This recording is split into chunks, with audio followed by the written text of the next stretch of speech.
भागवतम तृतीय स्कंद चतुर्थ अध्याय। तो श्रवण कर रहे थे हम लोग विदुर उद्धव संवाद। इसमें कल कहा जा रहा था उद्धव जी ने इस प्रकार से विदुर के समक्ष भगवान की महिमा का वर्णन किया। उसके पश्चात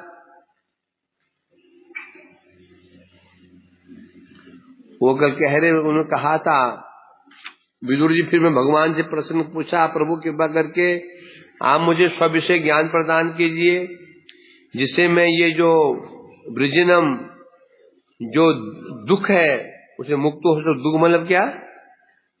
कृष्ण विरह दुख, इसे मुक्त हो सकूं।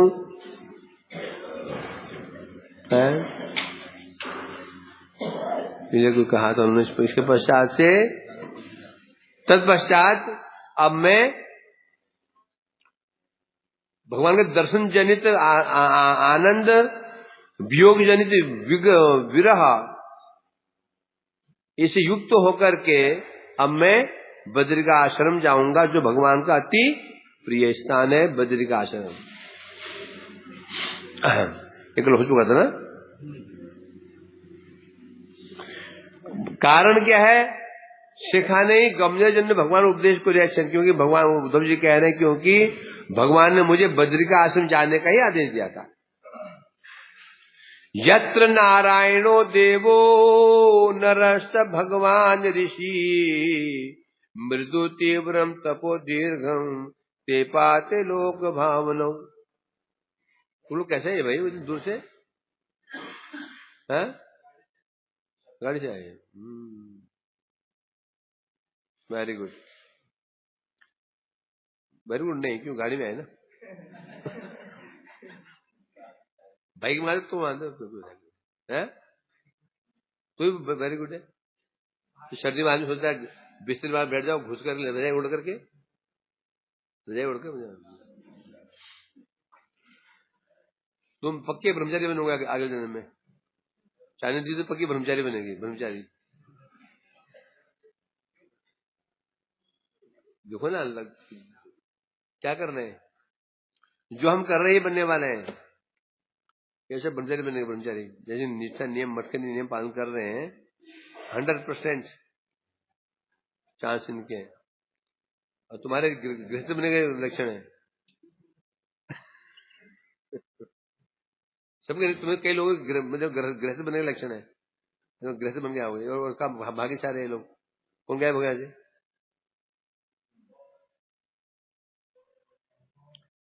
गोविंदा, गौर कहां? गौर ये पर गृहस्थ बनेंगे लोग, ये जन्म बन जाएंगे लोग क्या?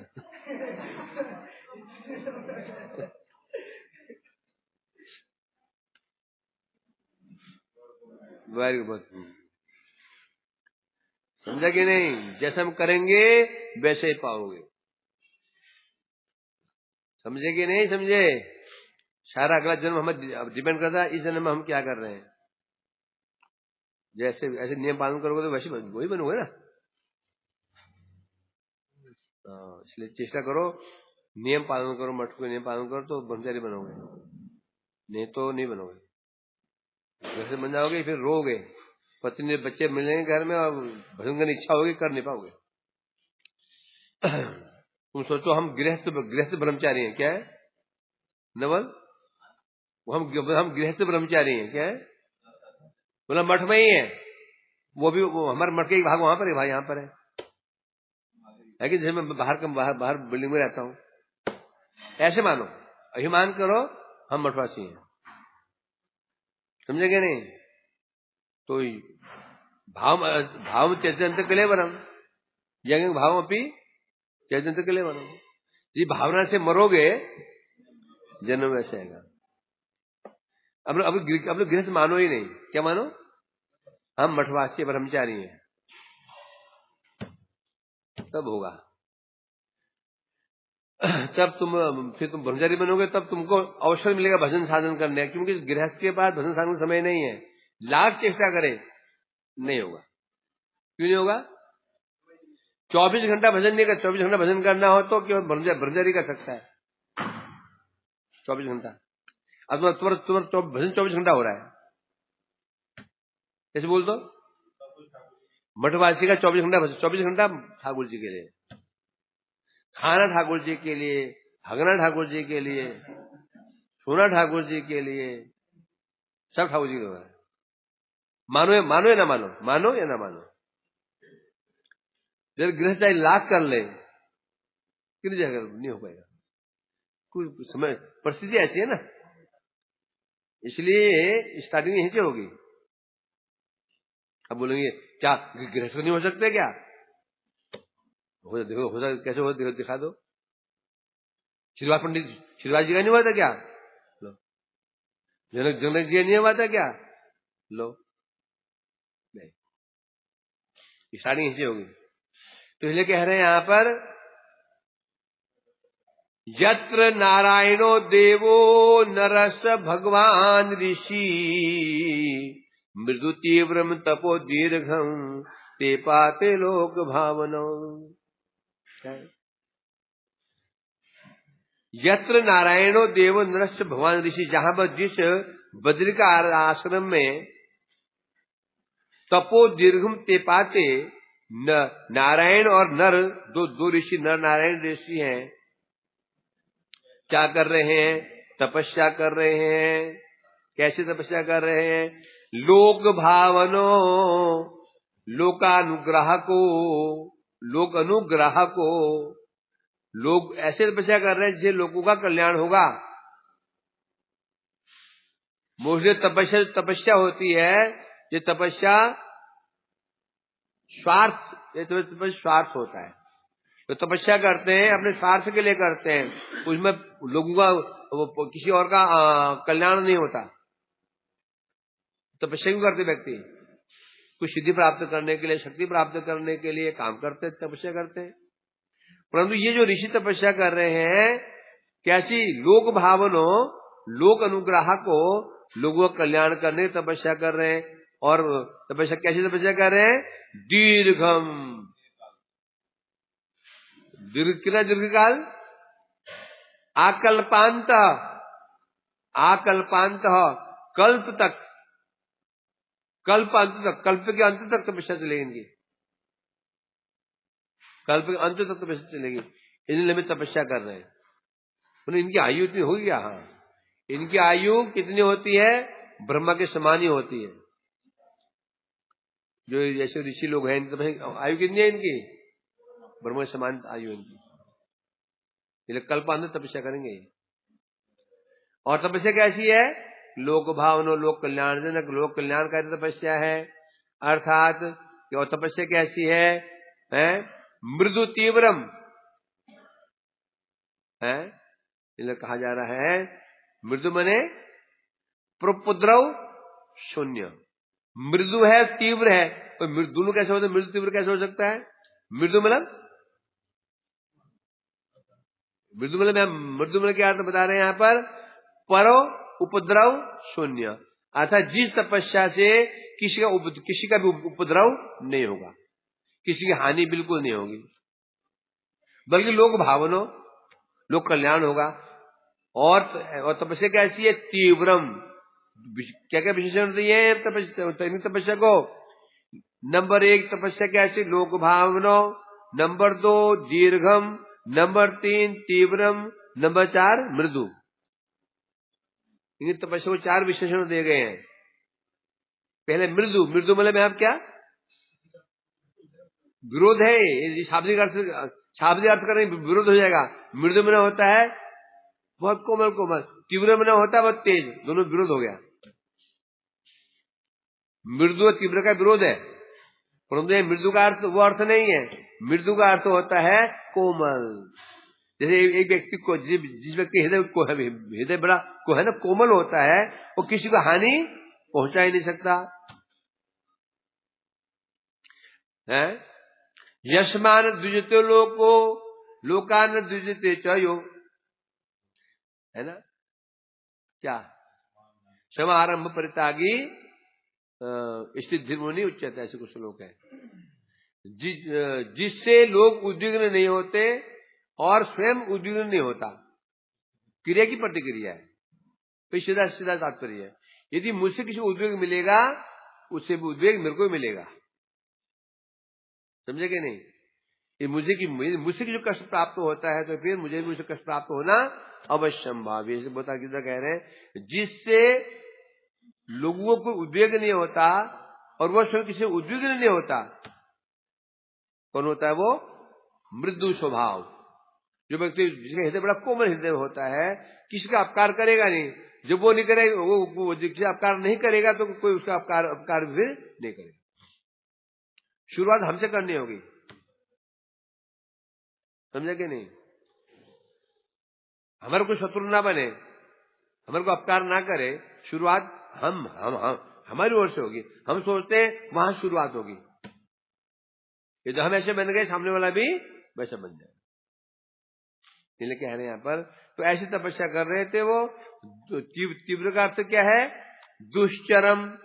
दुष्चरम न दुष्ट, अर्थात जिसको आचरण करना अत्यंत कठिन है, ऐसी तपस्या कर रहे थे या कर रहे हैं। अभी तो कर ही रहे ना।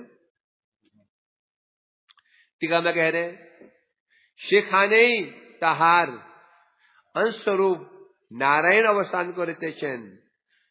शेखाने मतलब उद्धव जी ने, मतलब उद्धव पूछ लिया विदुर जी ने, आपको भगवान ने वहीं क्यों भेजा, वहां पे द्वारे बद्रिकाश्रम क्यों भेजा? तो बता रहे हैं, क्योंकि वहां पर साक्षात भगवान कृष्ण के ही अंश नारायण जी विराजमान है। वास्तव जो बद्री आश्रम है ना, ये विष्णु का स्थान है नहीं, ये शिव का स्थान है। चार केदार बोले जाते हैं। एक जालंधर केदार जालंधर ना, वो ये जहां अमरनाथ, ये भी केदार है। एक केदार नेपाल में, एक केदार जालंधर में, एक केदार जहां जाते हैं वो, एक केदार बद्री। चार केदार है। ये स्थान था शिव का। विष्णु को ये स्थान बड़े प्यारा लगा। विष्णु ने ऐसी माया रची, छोटे बालक बनकर नदी किनारे पड़े हुए, छोटा बच्चा वहां कर रहे थे। शिव पार्वती का अलकनंदन भी स्नान करने जा रहे थे। पार्वती जो दया आ गई, अरे बच्चा, छोटा बच्चा, तो आसपास कोई है नहीं है। शिव ने कहा ये बच्चा नहीं है, ये कोई गड़बड़ है, उसको मत उठाओ। दिन में उठाऊंगी, बच्चा है, उठा लो। वो थे विष्णु, जो घर में रखा तो उन्होंने वहां पर अपना कब्जा जमा लिया। शिव जी वापस आए तो अब बाहर निकले ना, उन्होंने यहाँ कब्जा जमा रखा। किसी ने? विष्णु ने। वास्तव में ये पूरा स्थान शिव स्थान है। ये केदार शिव स्थान, अमरनाथ शिव स्थान, तो यह विष्णु कहां से आ गए बीच में? विष्णु ने जो यहाँ उनके स्थान कब्जा कर लिया। पार्वती शिव ने कहा था ना, उठा मत उठा उसको, लो चलो यहाँ से, बुरे विषय समेटो, चलो केदार को चलो। लीला कर दे भगवान।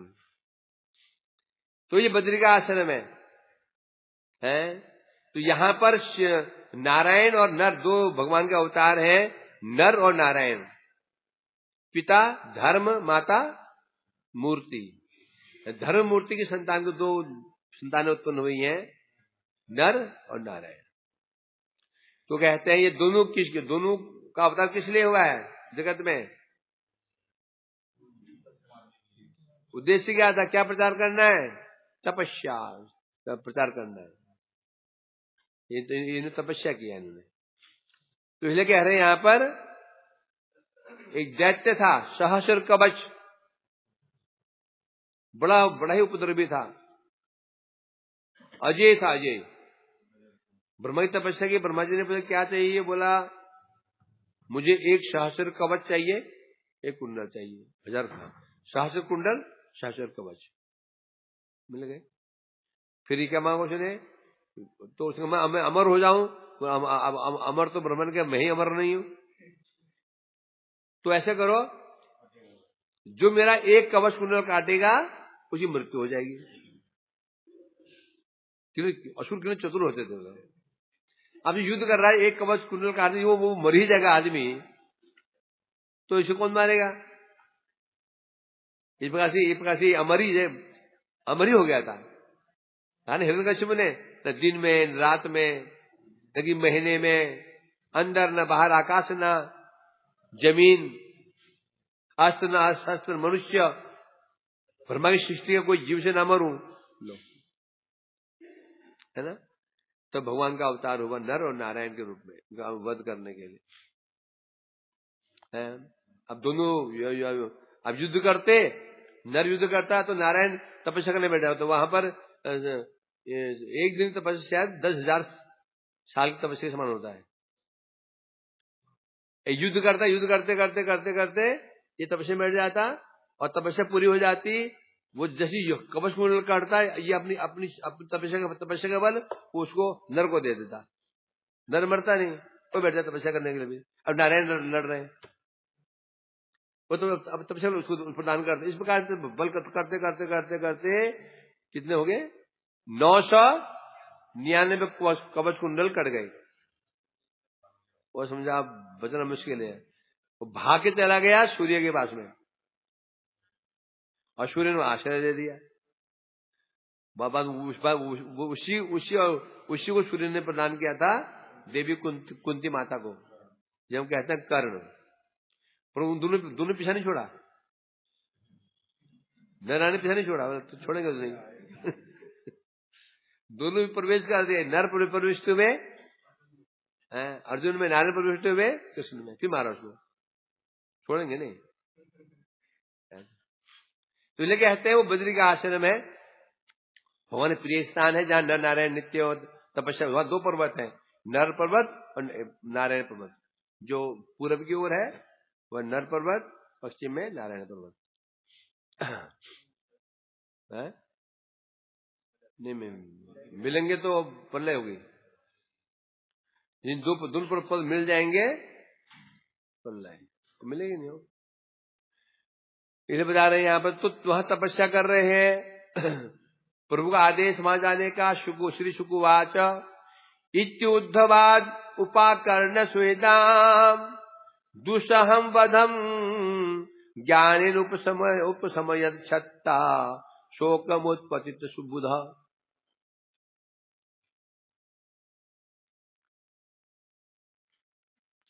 मूड खराब हो गया बारिश की, है ना, बारिश देखिए मूड खराब हो गया सारा।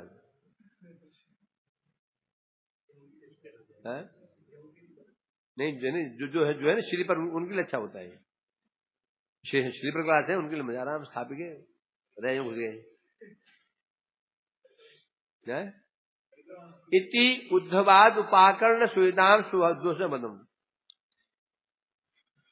बोले सुखदेव को, हे परीक्षित जी, इस प्रकार उद्धव के मुख से अपने प्रिय सुविधाम बंधु बांधवों का दुस्सहम बदम, अत्यंत असहनीय बद की बात को श्रवण करके क्या हुआ? अत्यंत उद्विग्न हो गए थे। कौन? विदुर जी अत्यंत उद्विग्न हो गए थे। परंतु ज्ञानेन उपसमयत, जब उद्धव जी के मुख से इस ज्ञान को श्रवण किया, श्रवण करते ही उपसमयत, उनका जो शोक था, शोकम उत्पत्तितम बुध, जो परम जो बुद्धिमान थे, कौन?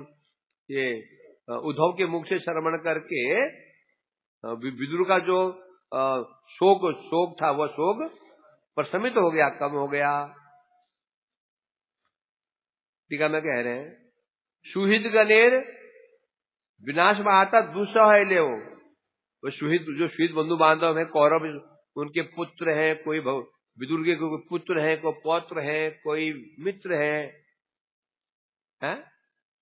भीष्म पितामह जैसे उनके पूज्य थे, द्रोण भी पूज्य उनके थे, वो मर गए, पुत्र पौत्र मर गए सब। ये सुनो, ये अब क्या होता है, ये जो अपने प्रियजन होते हैं उनका विनाश वार्ता कैसे होती है? दुस्सह, वो सहन नहीं होती, सहन करना मुश्किल हो जाता है।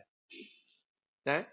होने पर भी उद्धव जी के पास, उद्धव जी के मुख से जब उन्होंने सब श्रवण किया, ज्ञान की बात श्रवण की है, कृष्ण स्वरूप सूर्य अस्तमित तो है ले उद्धवेर उक्ति तात्पर्य समालोचना जनित ज्ञाने द्वारा उन्होंने श्रवण किया, सूर्य रूपी जो कृष्ण स्वरूप जो सूर्य थे अस्तमित होने वाले हैं, अब अस्त होने वाले हैं, इसको आलोचना करके है, उनका वो जो विरह था वो कम हो गया। शतम महाभागवतम व्रजंतम कौरवर्षभ विषंभात अभ्यतत्तेजम मुख्यम कृष्ण परिग्रह। कौन बता रहे? स कौरवर्षभ, कौरव ऋषभ, ऋषभ मैंने क्या होता है? श्रेष्ठ है। वो जो विदुर जी कौन थे? कौरवर्षभ, कुरुवंशियों में सर्वश्रेष्ठ थे उद्धव जी, सॉरी विदुर जी। ऐसे विदुर जी है, विदुर कृष्णानुग्रह मुख्य पात्र, ऐसे विदुर जी थे। महाभागवतम तम ब्रजंतम है। अब जो महाभागवत उद्धव जी अब जाने के लिए तैयार हुए, बद्रिकाश्रम जाने के लिए जब तैयार हुए, जाने के लिए तैयार हुए, उस समय क्या हुआ? विश्रम्भात अभ्यतत्तेद मुख्यम कृष्ण परिग्रह। जब जाने तैयार हुए, उसमें बता रहे हैं यहाँ पर उद्धव के विश्वास है तो एक कथा बोले लें। उस समय जब उद्धव जी, महाभागवत उद्धव जी जाने के लिए तैयार हुए, उसमें विदुर जो कौरव श्रेष्ठ विदुर जी ने विश्रम्भात, विश्रम्भात में होता है अत्यंत विश्वास पूर्वक, अत्यंत विश्वास पूर्वक उद्धव जी से ये बात कही थी। हमको गोपनीय बात हम किससे पूछते हैं, किससे नहीं पूछते हैं? जब विश्रम्भ भाव हो, अत्यंत विश्वसनीय, विषम्बर नहीं, संभ्रम नहीं। जहां हमारे ऐश्वर्य भाव, बहुत ऐश्वर्य भाव हो ना, वहां अपने हृदय की बात नहीं खोल पाते हम लोग। क्या होना चाहिए? विश्रम्भ, ये ऐश्वर्य भाव नहीं हो, जहां पर इतना आत्मीयता हो मुझे विश्रम्भ भाव कहते हैं। अति विश्वास मुझे कहते हैं विश्रम्भ भाव। तो यहां पर जो इसे कहते हैं विश्रम्भात, अत्यंत विश्वास पूर्वक विदुर जी ने उद्धव जी से ये कहा। विश्रम्भात का अर्थ होता है विश्वास हेतु है, अति कनिष्ठ है लोग। अभी हम बता रहे हैं विदुर जी श्रेष्ठ हैं, उद्धव जी कनिष्ठ हैं। उद्धव जी कनिष्ठ ही हैं, विदुर जी श्रेष्ठ हैं, आयु में विदुर जी श्रेष्ठ हैं। होने पर भी कृष्ण परिग्रह मुख्यम, यद्यपि उद्धव जी कनिष्ठ हैं, विदुर जी श्रेष्ठ हैं, परंतु बता रहे हैं कृष्ण परिग्रह, क्योंकि कृष्ण को वशीभूत करने के कारण उद्धव जी ने कृष्ण को वशीभूत कर लिया था, या कृष्ण उद्धव जी के वशीभूत थे है? इस कारण से बता रहे हैं मुख्यम, विदुर जी ने उद्धव जी को मुख्य रखा है, अर्थात उनके प्रति आदर बुद्धि है। उद्धव जी विदुर की उनके प्रति आदर बुद्धि है? इसलिए अर्थात उन्हें अपने श्रेष्ठ जान करके उनसे ये कहने लगे। क्या बता रहे हैं? अतः भक्ति रस से इसमें क्या सिद्धांत है? सिद्धांत ये है भक्ति रस से प्लावित कनिष्ठ जन के हो जैसे गुरु रूपे वर्ण करते पारे। भक्ति परमार्थ मार्ग है, इसमें आयु का कोई विचार नहीं होता, इसमें होता है भक्ति का विचार। यदि कोई व्यक्ति हमसे कनिष्ठ है, कनिष्ठ होने पर भक्ति रस में आप्लावित है, भक्ति रस में डूबा हुआ है, तो ज्येष्ठ व्यक्ति भी जो गुरु वर्ग हैं उसको भी उस व्यक्ति को क्या करना पड़ेगा? गुरु रूप में वर्णन करना पड़ेगा। समझे कि नहीं? ये नहीं है जो हमसे बाद में आया है, आज में आया वो हमसे ऊपर उठ ही नहीं सकता। नहीं, हो सकता है जो हमसे बाद में आया है भक्ति में हमसे उन्नत है तो हमें उसका आदर करना चाहिए। ऐसे नहीं कि 2 दिन का लड़का आया और ज्यादा भक्ति दिखा रहा है, ज्यादा बढ़ रहा है, समझे नहीं? ऐसा नहीं, भक्ति में जो हमसे आगे बढ़ रहा है जो कनिष्ठ हो उसे सम्मान देना होगा, ये भक्ति का विचार नहीं बता रहे हैं। तो उद्धव जी कनिष्ठ है, विदुर जी श्रेष्ठ है, परंतु क्योंकि उद्धव जी भगवान उद्धव जी के वशीभूत है, इस दृष्टिकोण से विदुर जी उनका सम्मान करते हैं, उद्धव जी का सम्मान कर रहे हैं। यहाँ सिद्ध हो गया ये। विदुर उवाच, श्री विदुर उवाच, ज्ञानम परम स्वात्मरः प्रकाशम यदा योगेश्वर ईश्वरस्ते वक्तुम भगवानोर्हति यदि विष्णुर वृत्त्या स्वभृत्यात् कितश्चरन्ति। विदुर जी ने कहा, विदुर जी कहने लगे क्या? ज्ञानम परम स्वात्मरः प्रकाशम यद आहा योगेश्वरेश्वर ईश्वरस्ते। योगेश्वरेश्वर ईश्वर, हे उद्धव जी, योगेश्वरों के भी ईश्वर जो भगवान कृष्ण है, उन्होंने आपको जो परम तत्व आत्म प्रकाशक ज्ञान प्रदान किया था वो कैसा था? अधिगुह्य ज्ञान था। भगवान कृष्ण ने आपको जो ज्ञान दिया था, क्या ज्ञान? स्वात्मरः प्रकाशक, अपने प्रकाशक ज्ञान, जो ज्ञान भगवत स्वरूप को प्रकाशित करता है। प्रकाशित करने से मतलब प्रकाशित मतलब क्या हो गया? प्रदीप घर को प्रकाशित कर रहा है, अर्थ क्या हुआ? बल्ब ने कमरे को प्रकाशित कर दिया, क्या मतलब है इसका?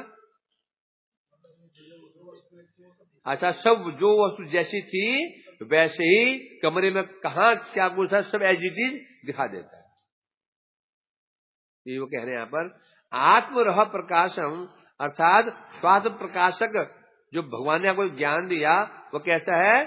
स्वात्म प्रकाशक, भगवान के स्वरूप का ज्ञान कराने वाला वो ज्ञान है जो आपको दिया है, भगवान ने दिया है। वक्तुम भगवान नो अर्हति मधि विष्णु और भृत्या, आप कृपा पूर्वक वो ज्ञान है आप मेरे को प्रदान करें। क्यों प्रदान करें? बता रहे क्योंकि क्यों प्रदान करें?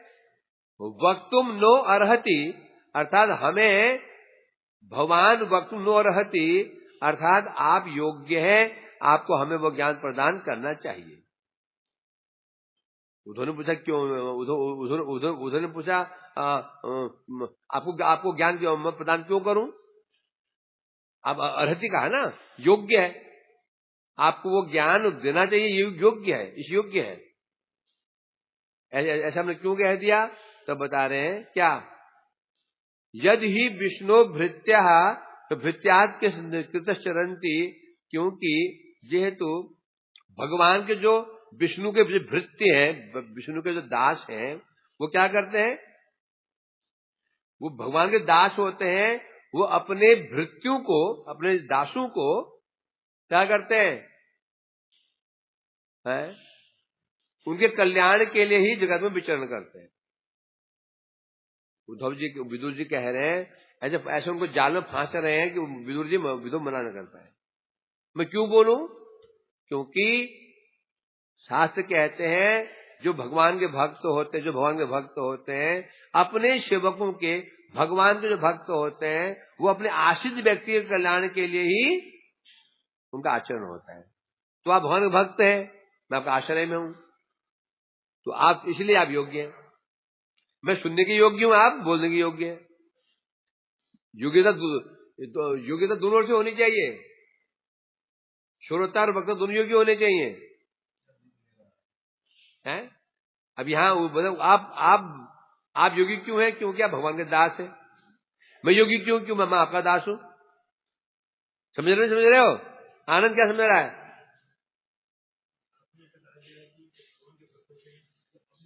क्योंकि यहाँ स्पष्ट कहा गया है विष्णुर भृत्या, तो भृत्यार्थ के संचरंती, क्योंकि जो भगवान के दास होते हैं वे अपने दासों के लिए ही विचरण करते हैं। तो मैं योग्य हूं, आप योग्य हैं। आप क्यों योग्य हैं? आप भगवान के दास है। मैं क्यों योग्य हूं? मैं आपका दास हूं। अब ऐसे फंसाया उनको। अब उद्धव जी क्या बोले? बोले मैं योग्य नहीं हूं, बोलेंगे तो समस्या हो जाएगी कि तो इससे तो मतलब ये तुम भगवान दास नहीं हो। बोलो आप योग्य नहीं है तो मतलब क्या हो गया? तो दोष आ जाता है, विदुर के ऊपर आ जाता है। ये तो इसलिए कह रहे हैं यहां पर न है ना। ये क्या आया था, क्या बताया था उन्होंने? वक्तु भगवान न मैंने क्या होता है? न मैंने नहीं होता है। न मैंने नहीं होता, कैसे होता है? न मैंने नहीं, न माने हम। हाँ, नौम विसर्ग न मैंने होता है नो मैंने हम। इसको न है तो नहीं, यहां शब्द नो नो यन्नो नो अर्हति भगवान, नो अर्हति हम योग्य है, आपसे सुनने के योग्य है। न मैंने होता है अर्थात यहाँ। अब यहाँ प्रश्न होता है, यहाँ विदुर तो अकेले यहाँ पर, तो नो क्यों बोल रहे हैं? तब बता रहे यहाँ पर अस्मद उद्वयोश्च, इस सूत्र के अनुसार, ये सूत्र होता है ये एक वचन, कहीं पर एक वचन के लिए भी द्विवचन का उपयोग होता है। स्पेशली मैं देखता हूँ बिहार के लोग, वो मेरे हम क्या बोलते हैं? हम एक रिचुअल हम बोलता है, तो होता है ना हम कह रहे हैं। तो कई बार एक सूत्र होता है एक वचन के लिए भी द्विवचन का प्रयोग हो जाता है। इसलिए कह रहे हैं यहाँ पर, तो यहाँ अस्मत् शब्द एक वचन हो सकता है, कोई बड़ी बात नहीं है, इसे बता रहे हैं। तो असली बात यह है यद मतलब जेहेतु विष्णु भृत्य, विष्णु के जो भृत्य वैष्णव गण होते हैं, वे वैष्णव अपने भृत्यों के अपने सेवकों के कल्याण के लिए, उन्हें भक्ति का उपदेश प्रदान करने के लिए ही क्या करते हैं? गुरु बन जाते हैं। कि इनके अज्ञ लोग गुरु, भगवान के भक्त वैष्णव होते हैं, अपने आश्रित अज्ञ लोगों को शिक्षा देने के लिए उनके गुरु बन जाते हैं, उपदेशक बन जाते हैं, और गुरु बनकर के ही भ्रमण करते हैं। क्यों भ्रमण करते हैं? अपने आश्रित अज्ञ लोगों को कल्याण करने के लिए वो भ्रमण करते हैं। परिव्रजंतम भ्रमण करते हैं। क्यों भ्रमण करते हैं?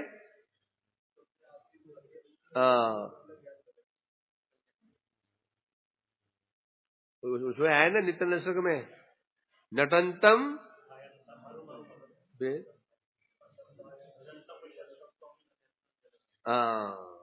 जनगणम, लोक कल्याण करने के लिए प्रजंतम भ्रमण करते हैं। नित्यानंद भू अटंतम प्रजंतम। अतएव अपना सेवक अभिमानी, और मैं आपका सेवक हूं। मेरा अभिमान क्या है? मैं आपका सेवक, ये मेरा अभिमान है।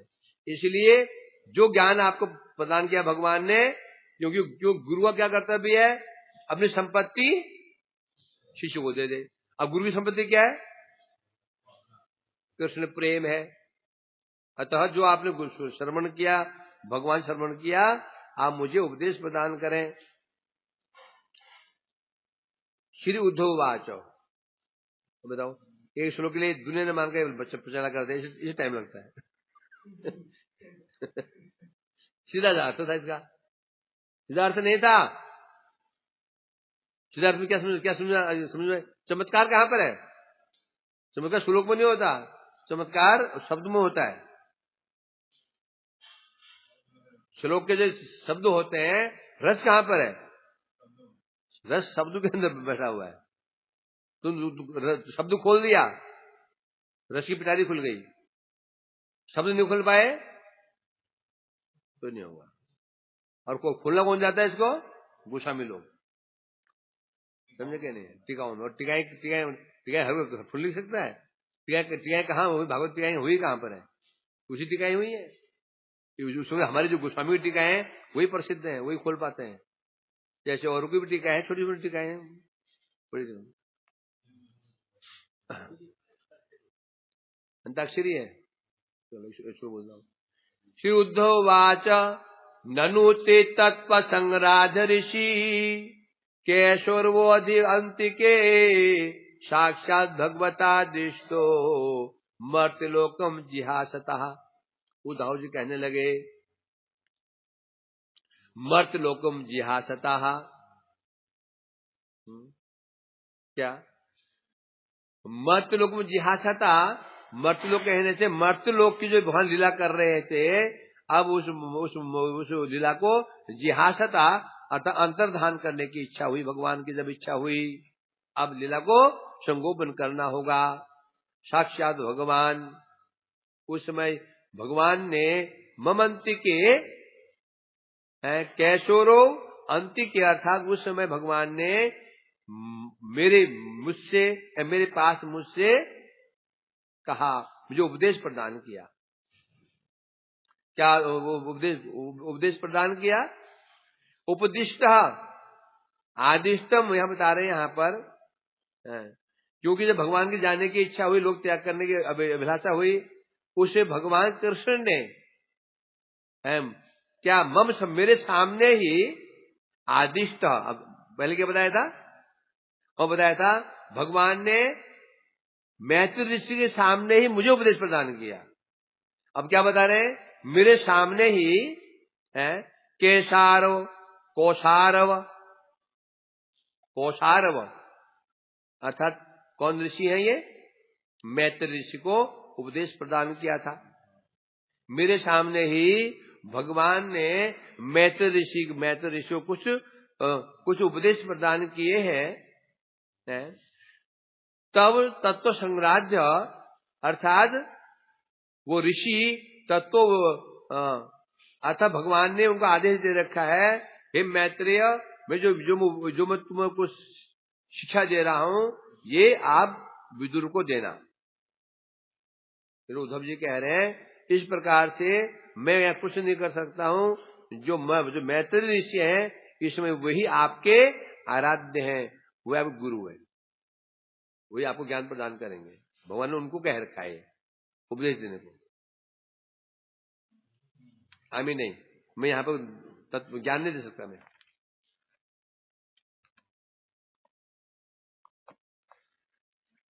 टीका में कह रहे हैं, एक कारण ये भी है, पूजनीय जन के हमें शिष्य की ओर शिष्य करीबो। क्या उद्धव जी का समर्थन नहीं है उत्तर देने में?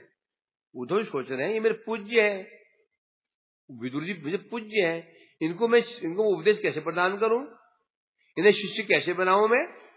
ये विचार करके उद्धव जी कह रहे हैं, हे महाभाग, है भगवान के पास जो मुझे प्राप्त हुआ है और उनके और यादवों के देह त्याग के अतिरिक्त जो अपने धाम में अवस्थित हैं, सब मैं बोल दिया। मैं बोल दिया किस प्रकार से सब लोग अपने धाम में गए हैं, देवता लोग इत्यादि, वो मैंने कह दिया। किंतु ये तो मैं सामान्य कहा, किंतु उनका जन्म कर्म आदि के पुंखानुपुंख भाव, पुंखानुपुंख क्या होता है? क्षण क्षण एक एक, जैसे हो ना, एक रुआ है, उस तत्व समूह यदि जिज्ञासा करते हो तो उसके लिए आपको महामुनि मैत्री गुरु बनाना होगा। मैंने आपको ये बताया, मैंने अभी क्यों लिए बताया आपको कि किस प्रकार से जो यादव सुधामन गमन किए तो बताया मैंने बस। परंतु अब भगवान की लीला कर जो कर्म इत्यादि हैं उसके विषय मैं नहीं बता सकता, उसके लिए आपको गुरु बनाना होगा मैत्रेय जी को। है। इसको कल ही श्रवण करेंगे। चलो थोड़ा सा